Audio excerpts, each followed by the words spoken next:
Jealousy अगर आपके अंदर है तो आप सक्सेसफुल कैसे होगे? फॉर एग्जाम्पल, आप फैशन डिजाइनिंग कर रहे हो, कोई और है आपके साथ में, वो फैशन डिजाइनिंग कर रही है, आप दोनों ने साथ साथ में काम करना शुरू किया, 2 साल बाद वो पता नहीं कहाँ का कहाँ पहुंच गया या पहुंच गई, आप वहीं के वहीं हो, आप उसमें फेल हो गए, वो सक्सेसफुल हो गया। हम क्या करेंगे? हम उसको देख करके बोलेंगे कि उसके पास में तो ना ये था, उसके पास में तो वो था, वो इस वजह से कर गया, और हम अपने फेलियर को जस्टिफाई करेंगे।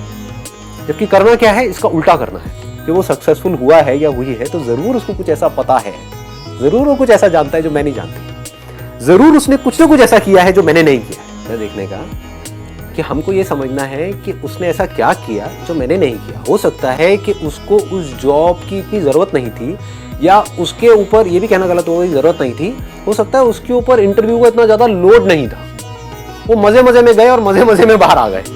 लेकिन आप बहुत ज्यादा सोच करके जा रहे थे, बहुत ज्यादा प्रिपेयर होकर के जा रहे थे कि मुझे तो इस इंटरव्यू को क्रैक करना है। समझ गए ना? It is just like dancing, life is just like dancing. जैसे बहुत ज्यादा आप सोच सोच करके डांस करोगे तो कैसा होगा वो dance? But if you are dancing like anything, हाँ, उसके लिए आपको डांस आना चाहिए, वहां पे सीखना भी जरूरी है, नहीं तो गणपति डांस हो जाएगा, इधर उधर हाथ पैर मार रहे होगे। आप समझ गए ना?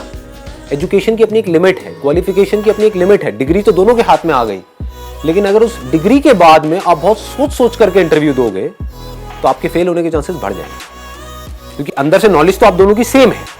अब सिर्फ फर्क ये है कि कौन ज्यादा कंफर्टेबल है, कौन वहां पर ज्यादा कॉन्फिडेंट है। बहुत बार हम उसको किस्मत से जोड़ के भी देखते हैं। हम किस्मत से जोड़ देते हैं, वही मैं आपको बताना चाह रहा हूं। हम क्या करते हैं? हम बार बार अपने फेलियर के एक्सक्यूजेस देते हैं कि मेरा ना इंटरव्यू में इसलिए क्लियर नहीं हुआ क्योंकि ना whatever there could be millions of reasons।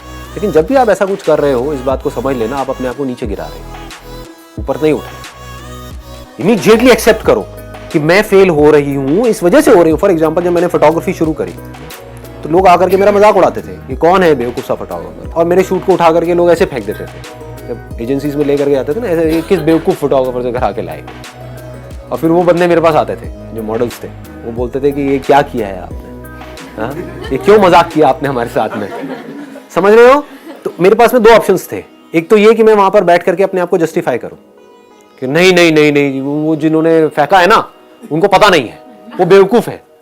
ऐसे ही हम करते हैं कि वो बंदे इंडस्ट्री में 20 साल से बैठे हैं, मैं 2 साल से हूं, लेकिन वो बेवकूफ है, मैं समझदार हूं, उसको कुछ नहीं पता, मुझे सब कुछ पता है। एक ये तरीका था, लेकिन मैंने कभी भी ऐसा नहीं किया। मैंने बैठ करके उनसे समझा, मैंने कहा ऐसा क्यों बोल रहे हो, क्या बोला, और भी उन्होंने कुछ बताया होगा।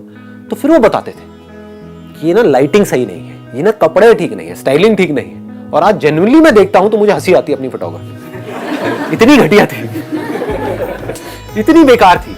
लेकिन हुआ क्या? क्योंकि मेरा लर्निंग एटीट्यूड था, तो मैं सीख करके उसको बेटर करता चला गया। सिर्फ ये समझो कि मैं बोल क्या रहा, मैं इशारा किस तरफ कर रहा हूं कि जब भी आप किसी और की बुराई देखते हो तो आप खुद बुरे बन रहे हो।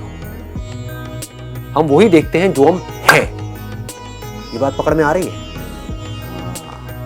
अंदर से किसी के अंदर बहुत सारी कमियां होंगी तो उसको दूसरे के अंदर सिर्फ कमियां ही नजर आएगी। अंदर से कोई बहुत खुश होगा तो उसको दूसरों के अंदर की खुशी नजर आएगी।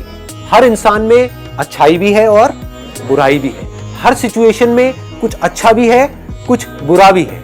चॉइस हमारे हाथ में है कि हम क्या देखते हैं।